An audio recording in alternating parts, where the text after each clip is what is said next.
I got involved in the case in the spring of 1983 when I was hanging out with my husband and his friends at Grandview Park.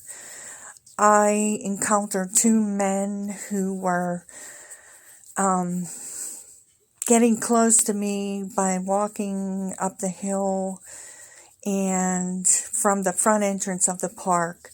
And I was at the Grandview School entrance, the separate entrance, and we were walking sort of towards each other, but up the hill, and we would meet at the very top of the hill. And I encountered them, but my husband and his friends were there, so I was lucky to for them to chase him away, both of those two men away.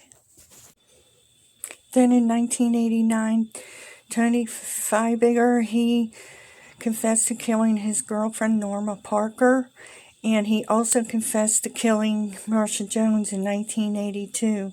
And then that's how this case was solved, that two men, him and his accomplice, had killed Marsha Jones. And I remembered those two men that I encountered in Grandview Park, and I connected the two and two, and I was always wondering if those two men were the ones who had killed Marsha Jones, and in 1983 was looking for another victim. So the case didn't get solved, and it didn't go into court until 2001, where Tony Feibiger was convicted of first-degree murder and sentenced to death. And I want to know if those two men who I encountered were Tommy Feibiger and his accomplice that I encountered that night, and did I almost become their victim?